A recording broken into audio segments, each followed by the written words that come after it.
Bonjour, comment allez-vous? Est-ce que vous êtes en pleine forme pour la dernière ligne droite de l'année? Allez, je vous souhaite la bienvenue dans ce nouvel épisode. Alors, n'oubliez pas, parce que là on approche de la période des fêtes, c'est le moment des cadeaux, c'est le moment aussi de gratitude, puisque aujourd'hui je diffuse jour de Thanksgiving. Donc n'hésitez pas, profitez-en si le podcast vous plaît, pour vous abonner sur votre plateforme préférée, pour le noter sur votre plateforme préférée, pour laisser un commentaire qui sera extrêmement utile à ceux qui cherchent des podcasts pour savoir ce qu'ils vont y trouver. Donc voilà, ça c'était votre bonne action du jour et je vous en remercie. Et puis n'hésitez pas non plus à me contacter si vous voulez m'en dire plus sur pourquoi vous l'écoutez, ce que vous aimeriez avoir. Je suis toujours extrêmement preneuse de ces échanges. Je suis joignable sur tous les réseaux, LinkedIn, Instagram, en mot de passe et vous avez mon adresse email dans le podcast. Je voulais aussi vous projeter en 2022 et vous proposer de me retrouver au sommet du 3 au 5 avril prochain. Donc les sommets, j'en avais parlé l'an dernier, ça se passait ainsi en mars, là c'est en avril et c'est à Méribel cette fois-ci. C'est 3 jours en fait de conférences, d'ateliers et puis d'activités assez insolites pour réfléchir et s'inspirer sur bien sûr l'entreprise de demain. Alors c'est pas du tout moi qui les organise, c'est vraiment sur cette thématique-là. C'est pour aider les dirigeants en fait à réfléchir autour de leurs ambitions en termes d'impact, en termes d'évolution, de transformation de leur entreprise face à tous les enjeux auxquels on fait face. Donc c'est 3 jours denses avec des intervenants de grande qualité, mais ce qui est bien dans les sommets, c'est que ça se passe aussi dans la salle, donc vous êtes pleinement acteur. Vous avez aussi 3 jours, donc l'occasion de nouer des vrais liens avec les gens sur place, de plonger dans les réflexions, sans passer du coq à l'âne, sans repartir tout de suite sur l'opérationnel. Donc c'est extrêmement bénéfique, c'est une vraie prise de hauteur, au propre et au figuré, parce qu'on est à Méribel. Voilà. Donc si ça vous intéresse, je vous encourage à vous inscrire assez vite, puisque j'ai un super code promo. En fait, j'ai une réduction sur le tarif Early Bird. Donc le tarif Early Bird est à 1550 € et le tarif que me propose l'équipe pour vous, auditrices et auditeurs de l'entreprise de demain, c'est 1200 €. Donc c'est une super réduction. Par contre, ce tarif, il est valable que jusqu'au 16 décembre, jusqu'aux vacances de Noël, grosso modo. Donc il faut très rapidement vous inscrire. Alors comment vous inscrivez? Vous allez sur le site les-sommets.fr et vous rentrez le mot, dans le moment de passer au paiement, vous rentrez le code promo qui s'appelle l'entreprise de demain, tout attaché en majuscule, tout simplement. Voilà, et puis j'espère vous retrouver nombreux au sommet. J'ai retrouvé certains d'entre vous l'an dernier et c'était très sympathique. Alors passons maintenant à l'épisode du jour. Alors aujourd'hui, je suis ravie d'avoir sur le podcast quelqu'un que j'ai rencontré à une conférence et que j'avais trouvé passionnant, encore une de ces conférences, Rémi Bétier. J'ai intitulé les épisodes Trouver et nourrir l'étincelle de nos collaborateurs parce que je trouve que voilà, c'est ce qui ressort pour moi de l'action de Rami. Rami qui est directeur général de Carrefour France. Rami nous parle à la fois de comment est-ce que de la relation des collaborateurs et de l'entreprise. Il nous parle de l'importance de l'intégration de la part des collaborateurs, mais de l'importance de l'inclusion de la part de l'entreprise. Il nous parle aussi de l'école des leaders qu'il a créée, qui est l'école de la non-discrimination, de la promotion interne. Et en fait, qui va permettre aux collaborateurs lui-même de se manifester pour progresser au sein de l'entreprise et de ne pas attendre qu'on vienne le chercher. Donc c'est vraiment une démarche. Rami est quelqu'un qui croit beaucoup dans le pouvoir de la formation et de l'apprentissage. Il a gravi les échelons chez Carrefour et il a envie de permettre ça à d'autres personnes. Il a envie, aussi c'est sa manière à lui de garantir que l'entreprise est inclusive à condition, bien sûr, qu'on s'y intègre. Et puis, pour finir, il nous parlera de l'effet Picasso. Je ne vous dis pas ce que c'est. Je vous laisse le découvrir. Et en tout cas, c'est passionnant. Bon épisode. À bientôt. Bonjour Rami. Bonjour Delphine. Merci beaucoup de m'accueillir au siège de Carrefour aujourd'hui. Vous êtes la bienvenue. J'avais très envie d'échanger avec vous suite à une intervention que vous avez faite au sein de French Founders sur un peu la relation des jeunes au travail, sur différentes initiatives que vous menez, mais je vais vous poser pas mal de questions, mais en attendant, je vais vous laisser vous présenter peut-être pour nos auditeurs et présenter un petit peu votre parcours, parce que je pense qu'il est très important dans ce que vous allez aborder après. Merci beaucoup. Donc, je suis Rami Bétier, je suis directeur général de Carrefour en France. J'ai 26 ans au sein du groupe Carrefour. J'ai commencé comme adjoint au chef de rayon dans le magasin de Venette près de Compiègne. Donc juste suite à ma sortie de l'école de commerce de Compiègne. Et puis j'ai gravi les échelons au sein de Carrefour, donc d'un poste en magasin vers des postes au siège, la formation, l'organisation, la stratégie. En 2006, je suis parti avec Carrefour à l'étranger, en expatriation, et ça a duré 15 ans. Et donc, pendant ces 15 années d'expatriation, avec ma petite famille, on a fait le tour de 6 pays, en commençant par la Pologne, en passant par la Turquie, la Roumanie, Taïwan, l'Argentine, l'Espagne, avant de retourner donc dans notre pays, la France. Et ça m'a permis, effectivement, cette période en expatriation, de connaître plusieurs cultures, plusieurs langues, mais aussi d'expérimenter plusieurs départements au sein de Carrefour. Donc j'ai travaillé dans l'approvisionnement, l'informatique, j'ai travaillé au niveau des ressources humaines, au niveau de la marchandise, et j'ai eu la chance donc d'avoir dirigé 3 pays qui sont Taïwan, l'Argentine et l'Espagne. D'accord. Donc un parcours très riche et des convictions que vous allez partager avec nous aujourd'hui que je trouve très intéressantes. Donc première chose, c'était un petit peu vous dire quel est votre regard sur, on parle beaucoup de la problématique de la relation des jeunes au travail, est-ce qu'ils ont envie de continuer à travailler, dans quelles conditions, comment. Qu'est-ce que vous observez chez vous concrètement? Est-ce que vous avez vu des choses évoluer? Est-ce que c'est des tendances qui se sont simplement affirmées? Qu'est-ce que vous constatez?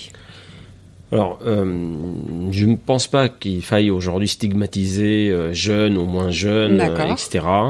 Je ne pense qu'il n'y a pas de discrimination à faire par rapport à cela. Dans tous les cas, ma valeur à moi, c'est une intégration, une inclusion. Donc, les jeunes ou les moins jeunes, eh bien, ils ont une responsabilité d'intégration. On fait un effort pour s'intégrer. On s'intègre dans un job, on s'intègre dans une équipe, on s'intègre dans un métier. On essaie d'être ponctuel, on essaie de porter le t-shirt de l'enseigne qui nous emploie de la meilleure manière qu'il soit. Et puis, il y a l'inclusion qui est la responsabilité de l'entreprise, qui est d'accueillir le collaborateur, jeune ou moins jeune ou plus jeune, qui est de lui donner la formation nécessaire, lui donner la paye promise, de lui donner les outils qui sont indispensables à l'exercice de son métier. Donc, d'un côté, il y a l'intégration, de l'autre, il y a l'inclusion. De cette manière-là, effectivement, on peut parler de réussite. Maintenant, il ne faut pas opposer les générations, ni jeunes, moins jeunes, etc. Moi, dans mes équipes, j'ai des personnes brillantissimes. La dernière fois, là récemment, j'ai promu quelqu'un qui a 25 ans. Brillantissime. Et j'ai promu quelqu'un également qui est le patron des hypermarchés, et il a 60 ans. Donc, je ne pense pas que l'âge soit un frein ou une valeur ajoutée. Mm-hmm. C'est juste une donne, eh bien, qu'il faut considérer. Et donc, à partir de là, moi, je crois plus en la valeur de l'intégration, la volonté de s'intégrer et la volonté de l'entreprise, donc d'être inclusive pour, donc effectivement, intégrer le personnel, dans les métiers. Et vous avez lancé une initiative dont vous parliez justement quand je vous avez rencontré, qui est l'école des leaders. Est-ce que vous pouvez nous raconter un petit peu ce que c'est, comment ça fonctionne? L'école des leaders, c'est l'école de la non-discrimination. C'est l'école de la promotion interne. L'école des leaders date de mon expérience en Argentine, où une hôtesse de caisse, elle m'a interpellé dans un magasin. Elle m'a dit, Monsieur Rami, comment je vais faire pour évoluer chez Carrefour? Ça fait quelques années que je suis hôtesse de caisse, j'ai une famille à charge et je pense avoir le potentiel. Et en tout cas, j'ai la motivation pour évoluer au sein de Carrefour, devenir directrice chez Carrefour. Mais comment je vais faire? Je lui ai dit, écoutez, votre directeur va vous détecter. Et donc, c'est le patron qui vous détecte, votre manager, et puis une fois détecté, va vous aider à grimper. Elle m'a dit, mais le problème, c'est qu'on est très nombreux dans le magasin, et le temps que mon directeur me détecte, il va changer, et si vraiment je veux me faire détecter, donc c'est un effort qui n'est pas tout à fait naturel. Donc, j'ai tout de suite compris, j'ai dit, écoutez, nous allons inverser la pyramide. Dorénavant, c'est le salarié, quel que soit son niveau, qui va lever la main, qui va dire « je souhaite progresser au sein de l'entreprise » de manière transversale ou verticale. Et donc, je pense avoir le potentiel et en tout cas, j'ai la motivation nécessaire pour apprendre et progresser au sein de l'entreprise. Et donc, finalement, c'est le salarié qui lève la main. Au moment où le salarié candidate, il va bénéficier automatiquement de 2 entretiens. Un entretien avec sa hiérarchie qui doit donner son avis, mais aussi un entretien indépendant avec les ressources humaines. Et les 2 entretiens concluants, positifs, eh bien, la personne va intégrer l'école des leaders. Pendant 6 mois, l'élève, il reste quand même dans son magasin ou dans son département, dans son métier, et continue à percevoir son salaire, les mêmes conditions, mais il va consacrer 2 jours par mois de formation théorique et des examens en ligne 2 fois ou 3 fois par semaine en fonction des niveaux et des matières. À l'issue de ces 6 mois de formation, l'élève va travailler sur une soutenance pour s'occuper d'une problématique qui peut concerner les magasins, les clients, les employés, etc. Et apporter une solution, une vision par rapport à ça. Et souvent, quand j'ai participé à des soutenances, effectivement, on trouve des diamants, des choses qui sont extraordinaires, des idées extraordinaires. Et donc, l'école des leaders est créée en Argentine. Après, j'ai poursuivi exactement la même initiative en Espagne et maintenant en France. J'ai appris aussi que mes collègues en Roumanie et en Italie, ils sont en train de lancer l'école des leaders. Donc, c'est vraiment une fierté. C'est probablement ma plus grande fierté au sein de Carrefour d'avoir créé cette école des leaders. Notre président Alexandre Bompard, il a annoncé lors du plan stratégique 2026 que l'école des leaders, elle devient celle du groupe. Et donc, avec plus de 5000 salariés déjà promus grâce à l'école des leaders. Alors, pourquoi je dis c'est l'école anti-discrimination ? Parce que cette école, elle ne vous demande pas de dossier. Elle ne vous demande pas de CV. Elle ne vous demande pas de diplôme. Elle ne vous demande pas votre âge. Vous n'avez aucune information à renseigner sur vos origines, à qui vous ressemblez, quelle est votre taille. Tout cela, on ne s'en occupe pas. Quelles sont vos orientations, vos croyances, on ne s'en occupe pas. On ne s'occupe que d'une chose. Avez-vous la motivation ? Avez-vous le potentiel de grandir chez Carrefour ? Eh bien, la réponse est oui. Eh bien, la réponse de la société doit être inclusive. Eh bien, vous donnez les moyens d'évoluer. Au sein de Carrefour France maintenant, on est à plus de 1000 élèves qui ont grandi avec Carrefour. Et moi, je suis très heureux de voir aujourd'hui cette diversité d'origine au sein de l'école des leaders, que j'appelle autrement l'école de la non-discrimination. Oui. Et ça fait tout à fait écho à votre approche entre la notion de responsabilité du collaborateur et d'inclusion de l'entreprise, parce que vous les engagez là à prendre leurs responsabilités aussi, quelque part. Exactement. C'est la volonté, effectivement, parce qu'il faut une volonté d'intégration. On ne peut pas compter que la société qui est inclusive, ou le collaborateur qui va faire des efforts énormes. Si en face, il n'y a pas de société inclusive, il va perdre confiance, ce collaborateur. Il va se sentir exclu de la société. Ouais. C'est pour ça qu'on parle d'inclusion et pas d'exclusion. Parce que l'exclusion, elle est nocive pour la petite société, mais aussi la grande société. C'est clair. Et effectivement, on est bien sur une relation.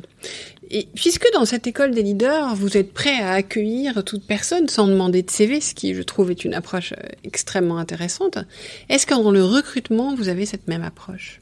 On parle de plus en plus de recruter par les soft skills, en fait, en s'intéressant plus, et quelque part, c'est ce que vous faites là, parce que quand vous parlez de motivation, de responsabilité, on est bien sur des soft skills, notre capacité à se prendre en main, à se développer. Est-ce que dans le recrutement, c'est quelque chose que vous commencez à faire ? Nous recevons chez Carrefour France plus de 400 000 CV chaque année. Waouh. plus de 400 000. Donc là, cette année, on est d'ores et déjà à 425 000 CV. Donc c'est toute la confiance que, effectivement, ceux qui cherchent un travail, donc ils ont en Carrefour. Et ça, vraiment, ça nous touche. Et c'est une énorme responsabilité pour nous. Quand je cherche des bouchers, j'ai besoin d'avoir un minimum d'aptitude pour devenir boucher. Quand j'ai besoin d'avoir un cariste, quelqu'un avec un minimum d'aptitude pour devenir cariste. Et donc, mais aussi, nous avons, à travers l'école des leaders, formé beaucoup de boulangers. Effectivement, qui ne connaissaient rien à la farine, ni à la pâte, ni à rien. Effectivement, ce sont de très très bons boulangers aujourd'hui au sein de Carrefour, qui font de très très très bons produits et de plein de bons produits vraiment très délicieux et très bien faits. Maintenant, ce que je demande à mes recruteurs, que je vais voir de temps en temps à leur bureau de recrutement, eh bien, je leur dis, faites attention à l'effet Picasso. Picasso, ce sont les gens qui ont du mal à se vendre, mais ils sont hyper bons, ils sont hyper efficaces, productifs, et c'est comme Picasso. Il avait du mal à vendre ses propres tableaux de son vivant, et maintenant les tableaux de Picasso sont extrêmement reconnus et chers. Donc je dis, faites attention à l'effet Picasso. Donc certaines personnes savent se survendre, et certaines personnes ne savent pas se mettre en avant, en valeur. Et donc, attention à ne pas dénigrer, effectivement, ces candidats qui n'ont pas la capacité d'écrire le très beau CV ou de faire un très très bel entretien, etc. Et donc, de rester vraiment sur, au-delà des soft skills, sur le potentiel d'apprendre les soft skills. Parce que des fois, on peut avoir un contact avec des personnes qui n'ont pas appris. Oui. Mais ils sont aptes et volontaires pour le faire. Et ça, c'est notre métier. C'est de dire, et moi je me rappelle quand je suis entré chez Carrefour, on m'a donné un bouquin qui s'appelle Le Manager Minute. On m'a dit, voilà comment. Et franchement, j'ai appris des codes qui peuvent paraître tout à fait naturels ou automatiques. Et ben, il y en a un que j'avais pas appris avant et que j'ai appris grâce à ce bouquin, qui est toujours dans mon bureau d'ailleurs. Donc, moi, je crois beaucoup en la formation, je crois beaucoup en l'apprentissage. Comme dans une classe d'école, on emmène les enfants dans un musée pour leur montrer, etc. Eh bien, je crois beaucoup en la formation continue. Je crois beaucoup en la formation continue sans âge et sans limite d'âge. Il y a 6 mois, je suis allé aux États-Unis suivre une formation universitaire avec des examens, etc. à la clé. Donc, il n'y a pas d'âge pour moi dans ma tête. Pour l'apprentissage, pour moi, c'est la formation continue. Et quand il s'agit de recrutement, il faut chercher, au-delà des soft skills, même avant les soft skills, la capacité des candidats à apprendre la volonté. C'est pour cela, la volonté et la passion, eh bien, ça fait des très bons footballeurs, ce qu'ils sont aujourd'hui. C'est cette étincelle-là, si on la trouve, si on la nourrit, si on la réveille, eh bien, on peut avoir effectivement des futurs salariés, mais même de futurs patrons de nos entreprises françaises. Et vraiment, la diversité de la société française, elle s'apprête à rendre possible ce que je suis en train de dire. Ouais, complètement. Mais je trouve que quand vous dites de trouver, nourrir l'étincelle, c'est aussi une réponse justement au désengagement de certains. C'est-à-dire que peut-être que si certains se désengagent, c'est qu'on n'arrive pas à les aider à trouver cette étape. Parce que je pense que potentiellement tout le monde je pense que du talent, potentiellement tout le monde en a. Le tout, c'est de pouvoir arriver à l'exprimer, arriver à l'identifier, arriver à le comprendre et qu'il soit nourri, en fait. Et je trouve qu'il y a une responsabilité, enfin voilà, c'est une double responsabilité, mais comme vous le disiez, il y a des gens qui n'ont pas eu les manuels, les codes, je connais pas grand monde qui n'est pas prêt à apprendre. Il y en a toujours, mais quand on cherche, je trouve que les gens sont quand même en général assez en capacité. Je suis tout à fait d'accord avec vous. Moi, je pense que les gens, ils veulent maintenant, il faut faire un effort d'intégration. Oui. N'est-ce pas ? C'est pour cela il y a tout un travail de préparation, de prise de conscience, etc. Et donner espoir. Ça, c'est hyper important. Ouais. Parce qu'en fait, il n'y a rien de pire que de perdre espoir. Ouais, je suis d'accord. De dire, avec mon nom, j'arriverai pas à décrocher un travail. Avec mon adresse, j'arriverai jamais à décrocher un boulot. Et ça, il faut donner un espoir. Mais de l'autre côté, effectivement, il y a un minimum d'efforts à faire, hein, n'est-ce pas? Et aussi, en face, en trouvant une société inclusive, ce que Carrefour veut être, une société inclusive avec la diversité des origines. Alexandre Bompard en parlait lors de la présentation du plan stratégique 2026. Eh bien, l'inclusion, l'intégration ensemble résolvent ce problème-là et beaucoup d'autres problèmes cachés qu'on peut éviter au sein de la société dans le sens sociétal du terme. C'est intéressant parce qu'il y a un rôle... moi, je crois beaucoup dans l'évolution de ces choses-là, parce que c'est ce que vous évoquez. Je pense que c'est essentiel, et je crois beaucoup au rôle modèle. Et bon, Carrefour, forcément, on regarde. Donc, c'est ce qui m'avait frappé chez vous, et je pense que c'est important. C'est pour ça que je suis ravie de vous faire parler sur le podcast, parce que je pense que c'est important de partager ces choses-là qu'on connaît mal. Et donc, j'avais envie de vous demander aussi, quel est votre rêve pour Carrefour France? Vous avez envie de l'emmener où? Alors, je vous parle pas de question d'ego. Je vous parle justement dans ce qui vous anime, dans cette envie de faire, de permettre aux gens de se développer, de permettre aux gens, de prendre une place chez Carrefour, de permettre à Carrefour de prendre une place dans la société. Bien sûr, de se porter bien économiquement, parce que si Carrefour se porte pas bien, il peut pas contribuer à quoi que ce soit. Donc, quelle est votre envie à vous?